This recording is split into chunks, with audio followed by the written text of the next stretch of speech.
Hi everyone, it's Steve from 40 Fit Training here. I am on my deload chest day and I've thrown in some warm-ups, the warm-ups that I use as well. So here I am skipping. Yes, it is me, believe it or not. I found yet another fantastic camera angle to keep everybody in suspense, but that is me. And I find skipping or rowing, well, I use that term loosely, skipping, as I don't seem to be able to coordinate enough to manage it at the moment. But when I do manage to get my act together, I find skipping is really good for warming up the shoulders, arms, legs, getting the blood flowing. You got to do a little bit of thinking, coordinate, etc. And I like to do a bit of warming up before I get down to doing stretches. So yeah, it's a bit of a throwback. I mean, I could be doing rowing, but I like to do skipping every now and again because, as I say, the coordination, and you've got to think about what you're doing a little bit. So that's got the blood pumping, it's got me warmed up.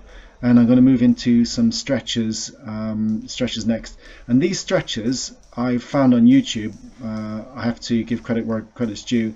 These stretches are so these movements are found on YouTube. Joe DeFranco's Agile 8. If you type that into a YouTube search, you should come up with them. You look pretty strange in the gym whilst you're doing all of this. However, it does stretch out the spine, inner thighs, and there's a certain amount of coordination thrown in.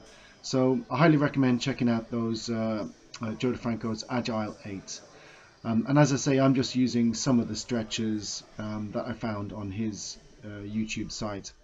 And here I'm stretching out the inner thigh and hips, as most of the movements that I do in the gym involve heavy involvement from the hips.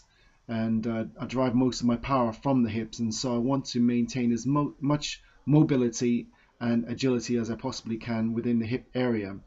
And to do that, I'm obviously getting down and doing these stretches. So that's inner thigh, glutes, back, and the hips as well.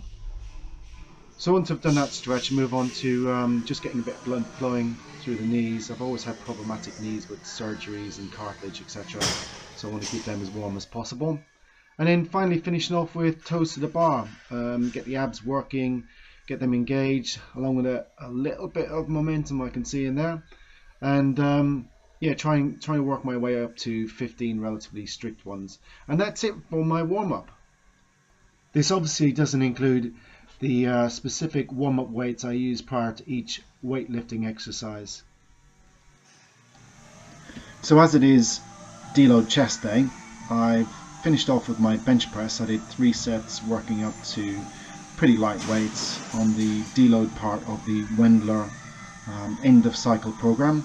So I've moved on to some incline dumbbell presses, 30 kilo dumbbells for sets of 10 reps approximately, and I did 7 sets of these. And I'm really trying to take the opportunity on this deload week to emphasize the accessory movements that are going to help and assist with the main lift, with the bench press. So on this occasion I'm doing upper chest and trying to also emphasize the stability of the shoulder joint and build strength in areas of the chest that are going to contribute to the main compound movements that I'm focusing on for the next few weeks. And now that I've worked on the upper portion of the chest, I want to work on the lower and outer parts of the chest along with triceps. And for me, dips is a strong contender here. And as I can do quite a number of dips with my body weight, I've added some extra weights on the belt, and that's 10 kilos there. And what I'm trying to do is get my shoulder just a little bit lower than my elbow joint. And also I'm very conscious of the fact that I don't want to bottom out here and relax, which would really seriously injure your shoulder joint. So you need to really take care that you remain structurally quite stiff at the bottom, and don't let that happen. And so that's it from 40 Fit Training warm-up and deload chest week. If you found the video helpful, please hit the like button, share, and or subscribe. Thanks a lot for watching.